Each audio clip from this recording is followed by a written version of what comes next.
অনেকদিন ধরে আমার টেবিল গুছানো হয় না, বিকজ পরীক্ষা নেই, ক্লাস নেই, স্কুল নেই, সব কিছু বন্ধ। আর আমার ছুটি কাটাতে কাটাতে টেবিলেও বসে না পড়তে, তো টেবিলের অবস্থা খুবই খারাপ। এবার আসলাম গুছাতে। সো কালকে আমি স্টেশনারি থেকে কিছু জিনিস কিনেছিলাম, তো আজকে ওগুলো একটু গুছিয়ে রাখবো। এই যে ক্লে, এটা একটু পরে দেখাচ্ছি, কারণ এটা দিয়ে আমি একটা ফ্লাওয়ার বানাবো। জীবনে কিচ্ছু বানাইনি, শুধু খেলেই গেছি। তো এই ভিডিওটা এডিট করতে করতে মনে পড়লো যে আমি অনেক কিছু এই টেবিলে আরও কিছু গুছানোর দরকার ছিল, সেগুলো গুছাইনি। ভিডিও এডিট করার পরে গিয়ে আমি আরও কিছু জিনিসের মধ্যে রেখেছি। তো এই জিনিসগুলো মুছে টুছে, জীবনে তো কোনো কাজ করি না, এমনি শখের জিনিসগুলো একটু গুছিয়ে রাখা উচিত। কিন্তু আমি তো অনেক অলস মানুষ, ভিডিও বানাইতে অলস লাগে, কিন্তু এই জন্য ভাবলাম যে একটু ঢং করা যায়। তো আমি কিছু হ্যান্ডমেড জার্নাল বানিয়েছি আমার ইউটিউব চ্যানেলে, শর্টসে কিছু জার্নাল ভিডিও আসবে। সো আমি স্টেশনারি থেকে যা কিনেছিলাম সেটাই দিয়ে ছোটোখাটো জার্নাল বানিয়েছি। এই যে যদি টিউটোরিয়াল চাও তাহলে অবশ্যই আমি দিব, কেন দিব না, অনেক ইজি। জীবনের ফার্স্ট টাইম বানিয়েছি, তাই এই অবস্থা। আগামীতে আরও সুন্দর হবে। ওয়াশি টেপ আমার আগে আরও অনেক ছিল, বাট সব কোথায় কোথায় হারিয়ে গেছে। এখন আমার মাথা নষ্ট, কিচ্ছু খুঁজে পাচ্ছি না।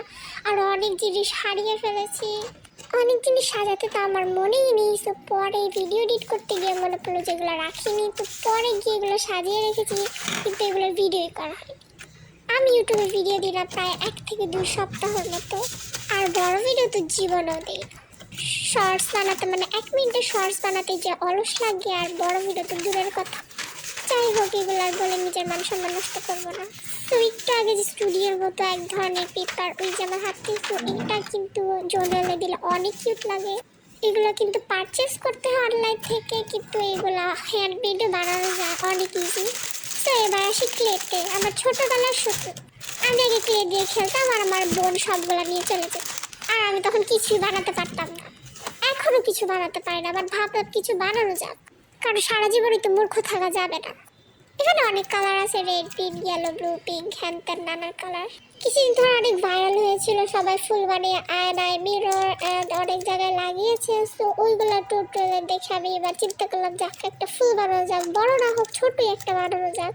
ক্লে কিন্তু স্লাইমের থেকে অনেক আলাদা, অনেক সফট আর অনেক স্ট্রেচি হয়। বাট আমি ভেবেছি স্লাইমে শুধু স্ট্রেচি হয়, ক্লে মনে হয় কেমন জানি, বাট এটা অনেক সুন্দর আসলে। ক্লে বাতাসে রাখলে কিন্তু শক্ত হয়ে যায়, ফোমের মতো হয়ে যায়। আর ক্লে ভিতরে প্যাকেটের মধ্যে এভাবে রেখে দিলে কিন্তু ক্লে থাকে। আর ক্লের ছোট প্যাকেট সেট কিনলে ভিতর কিছু টুল সেট থাকে, বাট আমার হাতি টুল সেট, আমার এসব লাগে না। আমার হাত দিয়ে আমি অনেক কিছু বানাতে পারি, এমনি কিছু পারি না, বাট চাপা মারতে হবে। চিন্তা করছিলাম কোন কালার নিব, পরে অনেক ভেবে চিন্তে আমি একটা পিঙ্ক কালার নিলাম। দেন ভাবলাম যে এর মাঝখান দিয়ে পরে ব্লু দিব, সো পিঙ্ক নিয়ে নিলাম বেশি করে। পিঙ্ক নেওয়া শেষ হলে ব্লু নিতে হবে, তারপর ব্লু মাঝখানে দিয়ে একটা ফুলের শেপ আনতে হবে। তো ব্লু আমার শুধু একটা জায়গায় লাগে, তো ব্লু অল্প নিলেই চলবে, আমার পিঙ্ক একটু বেশি হলেই হবে। যদি আমি যেহেতু একটা ছোট ফুল বানাবো, তো আমি বেশি ক্লেও নিইনি, কারণ আমি এগুলো দক্ষ না। আমি অনেক দক্ষ, আমি এখন বানাচ্ছি, তোমরা দেখো। সো পিঙ্কগুলোকে কয়েক খণ্ডে ভাগ করে মেজারমেন্ট করে, এটা লেগে গেল কীভাবে জানি, পরে আর বের হচ্ছিল না, বারবার লেগে যাচ্ছিল। পরে হাত দিয়ে এরকম গোল গোল গোল করে শেপ করে নিতে হবে। ব্লুটাও বাদ দেওয়া যাবে না, ব্লুটাও হাত দিয়ে গোল করে নিতে হবে। দেন সাইড দিয়ে গোলগুলা লাগিয়ে দিলে হয়ে যাবে ফ্লাওয়ার। যদিও আমার হাত টুল সেট, আমার টুল সেট লাগে না, তো এটা জরুরি লাগতে। তো হয়ে গেল আমার ফ্লাওয়ার। Subscribe, bye bye.